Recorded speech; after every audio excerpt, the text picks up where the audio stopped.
Okay, hi. So I have read a couple of books that I have not yet talked about, and one of them is When She Returned by Lucinda Berry. And I read this on KU. Okay, I didn't read anything about it. Like, I kind of like Lucinda Berry's topics. So you know what? Why are you so down there? Okay, does that hurt? Yes. Okay, anyway, yeah. So this book, it opens with a woman running across a forest, and she is carrying a baby, and she is just running very fast, and she has finally found like a sort of like 7-Eleven convenience store type, and then she says that she's been missing. Something like that. Like, it's not fresh anymore in my brain, but that's what it is. And I'm like, okay, this woman is escaping from a cult, and I was right. So she was gone. She was gone for over a decade. So when she disappeared, all the evidence they had was that she had her car, bag, wallet, phone left in the parking lot of a Walmart, I think. So, and then they have no idea what happened to her. She just gone, disappeared, blah blah blah. And then she left her young daughter. This young daughter is now already a teenager, and her husband is now remarried to another woman who was also a widow. So the new wife, her husband died, and this husband, they got his wife, the woman from the cult, they got her legally declared dead because they really had no clue where she was. And then yeah, so they got married, and then, like, can you imagine that kind of mess wherein you now have a current wife, but then your first wife comes back?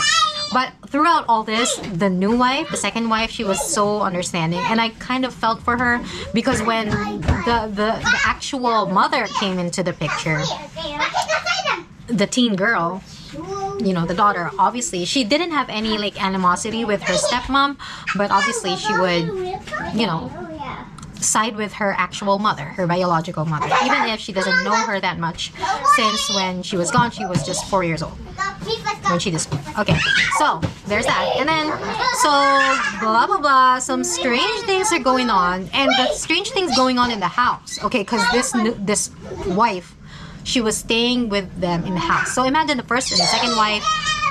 The husband is sleeping in the room with the second wife, and the first wife is using the guest room. But still, the dynamics is just so strange. But yeah, I really feel bad for the second wife, because she did not, you know, sign up for this. But she also loved the husband, this guy. But this guy, he is so dedicated to the first wife, that even if he loves the second wife now, you know, there is still a special place in his heart for the first wife. So it's just a mess. Okay, and then throughout this whole book, we get to read about what happened to this woman. How did she get into the cult? What happened? Like, I mean, did she go by herself? Was she taken? And all the other activities, all the other things that they do in the cult. So it's quite interesting if you're interested in knowing about cults. This kind of, what do you call that? Brain, hive mind kind of thing. There's a term for it. Of course, aside from the brainwashing that goes on, I'm so like curious if the leader of the cult actually believes in the things that he's saying, or he is just taking advantage of these people who he has tricked. And it is quite rare.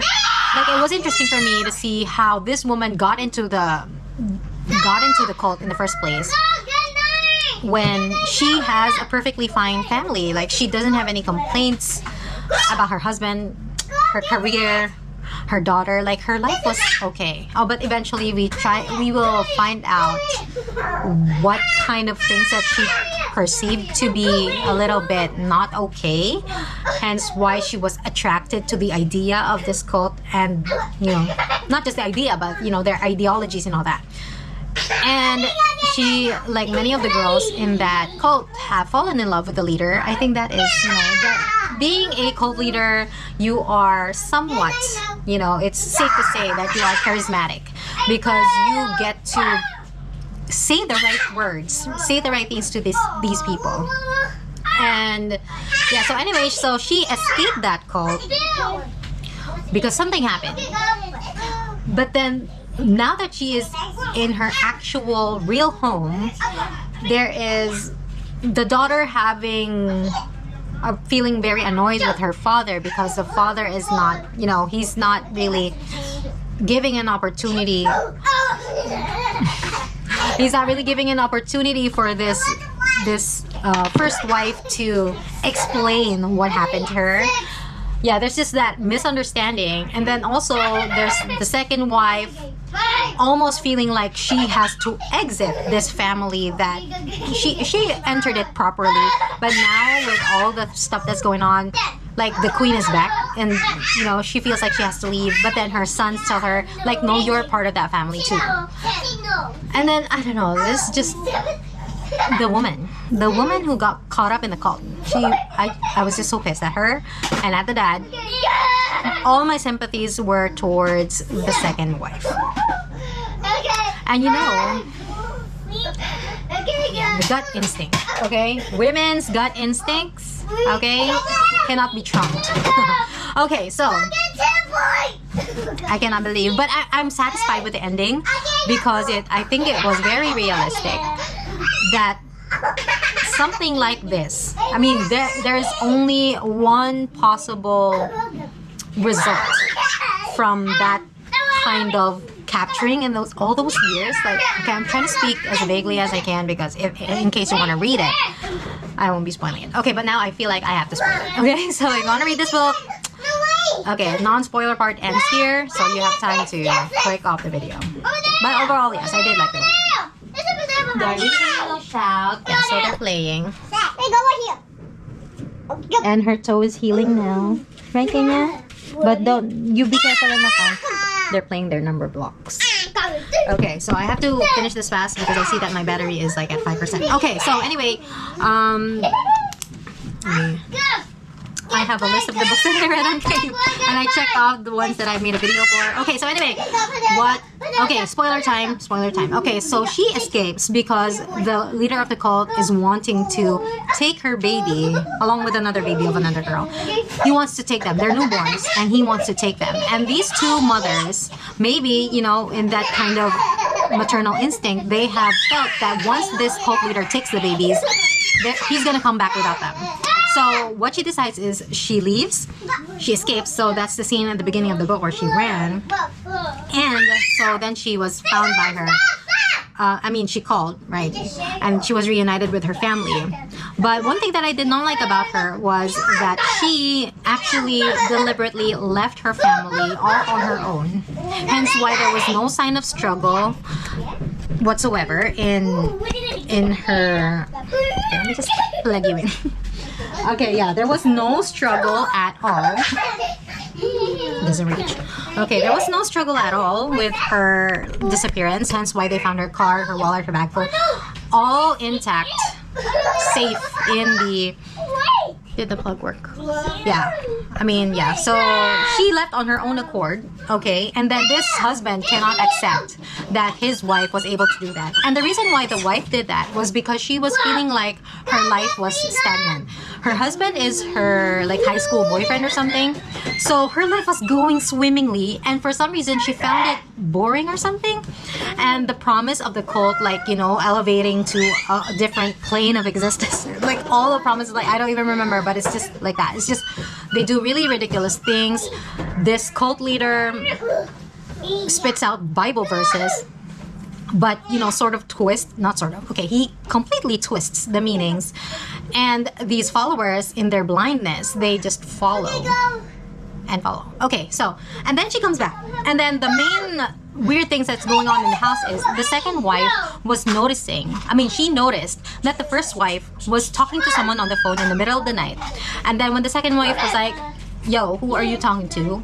She was like, nobody. And I wasn't even using the phone, even gaslighting her that she's not using the phone. Okay, blah, blah, blah. So second wife tells the husband this, and she says her suspicions about, she could be communicating with the cult who took her, or they could be threatening her or something.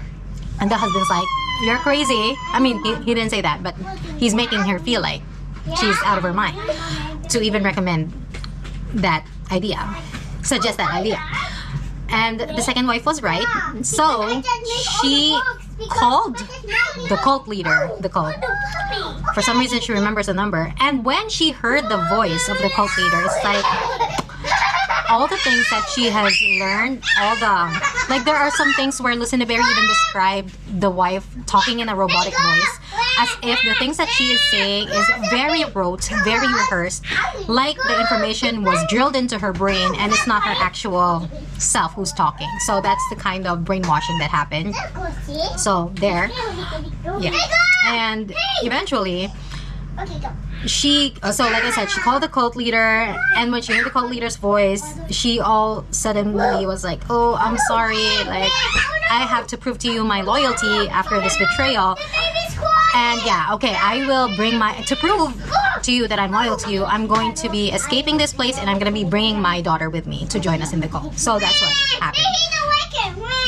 So eventually, obviously, they caught her with, like, right before the daughter. Like, I was so satisfied in that part when the daughter was getting kidnapped. I was like, that's what you get, you girl. You didn't even think. I mean, okay, probably because that was her mother, but also the husband, he was not thinking straight. Like, why would you let your daughter live with this wife that you have not known for over 10 years? Like, that is a completely different person now.